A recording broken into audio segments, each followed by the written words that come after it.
Salve Maria, bom dia a todo o povo católico da terra de Santa Cruz. Quem vos fala, Dr. Yuri Maria. E hoje eu quero falar aqui a respeito de um artigo publicado pelo padre Leandro Neves. Publicado não, que está sob revisão do padre Leandro Neves. Foi organizado pelo Rodrigo Santana Silveira. O nome do artigo é um artigo de 100 páginas ali, e é um estudo de caso, o que justifica não rezar os novos ritos do Novo Zorro da Semana Santa Restaurada de 1955, ou seja, a Semana de Boninho. Por que qual que é a justificativa para a gente não rezar esse rito? O senhor George Mary já fez um artigo muito bom e para refutar aqueles que nos chamam de cismático. Já o Leandro Neves fez esse artigo aqui sobre a responsabilidade dele, e no artigo está dizendo que é ilícito você rezar a Semana Santa. Então você que está rezando essa Semana Santa reformada está correndo em uma coisa ilegal, é ilícito. Por quê? Ela não foi promulgada. E todo o artigo vai se basear na promulgação da Semana Santa, que segundo o artigo, que tem várias citações, tá? É muito bom, fala que precisa ser colocado palavra por palavra na ata apostólica,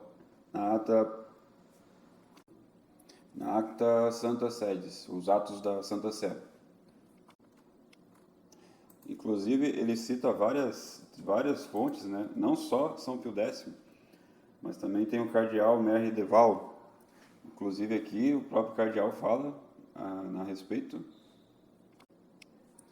Inserte verbo ad verbum fuissent.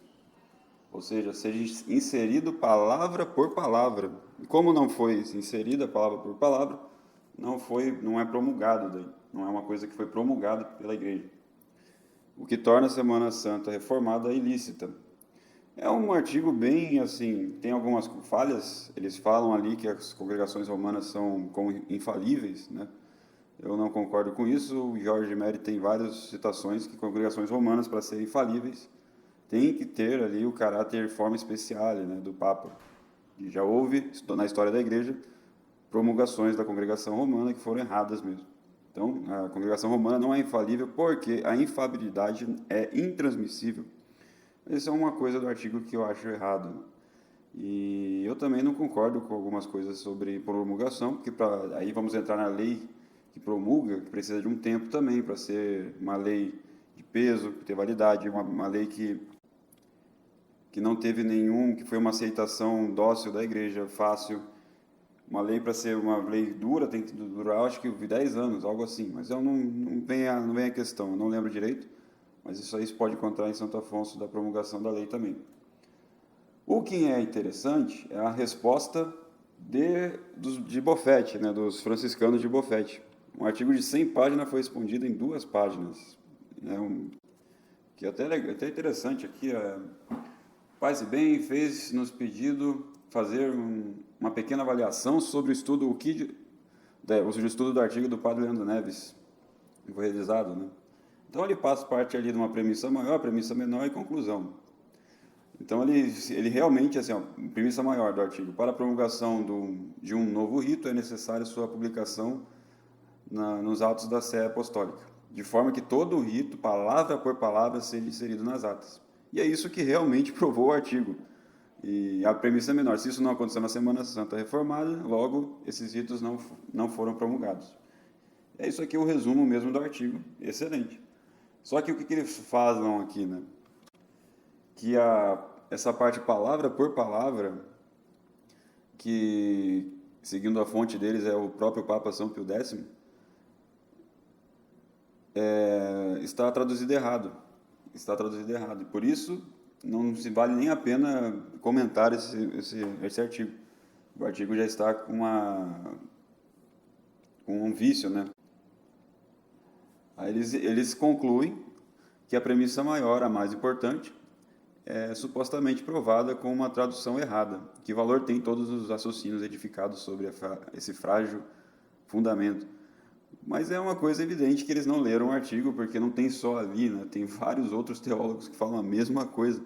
Impressionante, 2 páginas, eu fico impressionado porque é um seminário, né, tem não sei quantos, 200 mil freis ali, e só conseguiram refutar o artigo com 2 páginas, e de forma tão errada assim, é triste.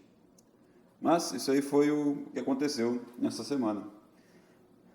Com relação à Semana Santa, eu não tenho um artigo do Jorge Méria muito melhor para defender-nos contra aqueles que nos chamam de cismáticos. Por quê? Porque esse decreto de 1955 ele é idêntico ao decreto de 1958 do Pio XII. Idêntico.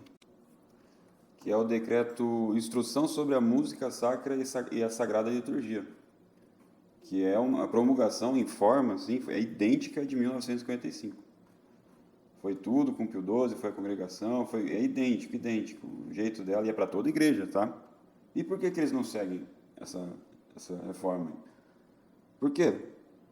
Tem que perguntar para eles se eles falam tudo isso para a gente, do de 1955 e tal, que estamos no anátema de Trento e tal. Por que eles não seguem a de 1958? Por quê?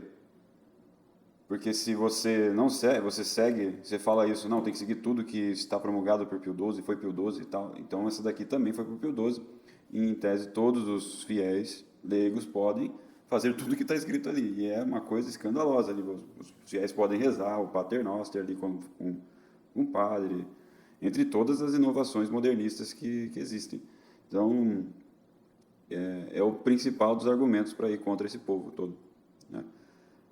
Tem um artigo aqui do Jorge Méry, por que a gente não celebra a Semana Santa de Bonini, que é um maçom, com toda certeza moral. Claro que não vão falar, eles querem, tem gente que quer uma prova assim, cabal, mas olha, todos os indícios, tem pasta, tem pessoas que estavam próximas, arranjaram os documentos, o Marcel Lefebvre também comentou. Se ele não for maçom, ele também é modernista confirmado. Ele estava lá naquele Instituto Pastoral de Liturgia da França, do Cardeal Béa lá. Então era um modernista puro, e ele é o responsável por tudo isso, essa destruição da igreja.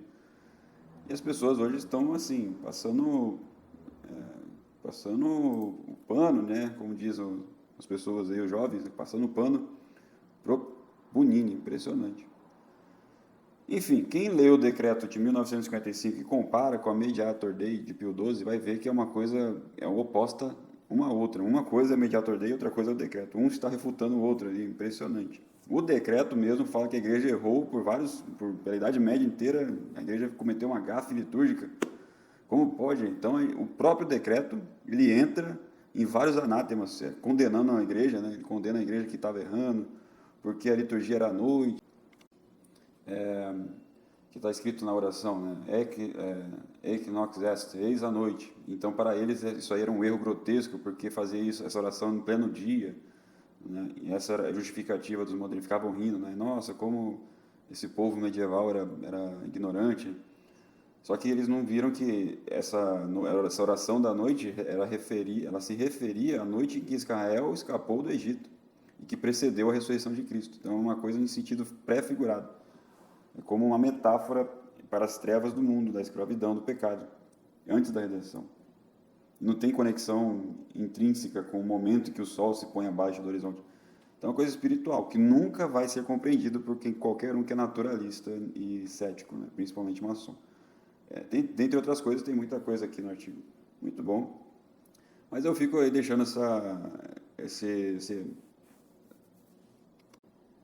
notícia da semana, né, que foi um debate praticamente um debate indireto, assim, entre Leandro Neves e o pessoal do Seminário Seráfico.